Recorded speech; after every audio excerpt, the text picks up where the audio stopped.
এই যে যে মরিচ গাছগুলো দেখতেছেন, এই মরিচ গাছটা, এইখানে মোট 3টা মরিচ গাছ আছে। এটা হচ্ছে বোম্বাই মরিচ গাছ, এখানে বেশ কিছু মরিচ হয়েছে। এখানে দেখেন আরো অনেকগুলো মরিচ হয়েছে। তবে এইখানে ভিডিওটা করার উদ্দেশ্যটা হচ্ছে, এখানে যে মরিচগুলো দেখতেছেন অনেক সুন্দর সুন্দর বেশ কিছু মরিচ হয়েছে। যার যার লাগে নিয়ে যাবেন, সমস্যা নেই। তো যেখানে ছিলাম, এই ভিডিওটা করার উদ্দেশ্য হচ্ছে এই মরিচ গাছটা, এখানে 3টা মরিচ গাছ আছে দেখেন, কালো কালো একদম কালো মরিচ অনেকগুলোই ধরছে একটা গাছে।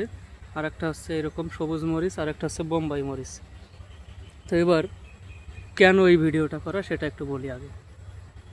এই মরিচ গাছ একটাও বাঁচার কোনো কথাই ছিল না, মানে একেবারে শুকাইয়া গেছিল, প্রায় বলা চলে যে মৃতপ্রায় অবস্থায়। তো এখন তারপরেও এটা ছিল আমার কালকে নিয়ে বাসার বেলকনিতে একটা টবে করে, পলিথিনে করে লাগাইছিলাম। তারপরে হচ্ছে পলিথিনে শাহিবাই কিছু মাটি দিছিল, সেই মাটিরতে লাগানোর পরে বেশ কিছুদিন ভালোই ছিল। তারপরে আস্তে আস্তে দেখি যে শুকাই গেল। বাড়িতে আনলাম, তাও তেমন একটা বাঁচে না এরকম অবস্থা।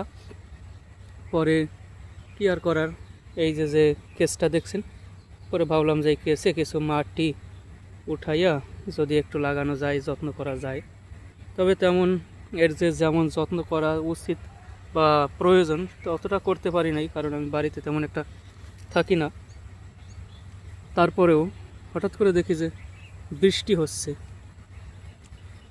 তো পরবর্তীতে একদিন বাড়িতে এসে দেখি যে ভালোই নতুন পাতা গজাইতেছে।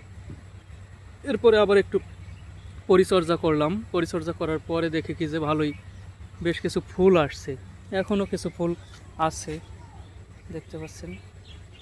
তো পরবর্তীতে এইখানে দেখি যে ভালোই ফুল থেকে মরিচ ধরছে। এখন দেখি ভালোই বেশ কিছু বোম্বাই মরিচেরও ফুল আসছে এইভাবে। তো কেন বললাম এই কথাগুলো, কারণ হচ্ছে, এই কথাগুলো বলার কারণ হচ্ছে, আপনি যদি মৃতপ্রায় কোনো কিছুকেও যত্ন করতে পারেন, তবে সে আবার কিন্তু বেঁচে ফিরতে পারে।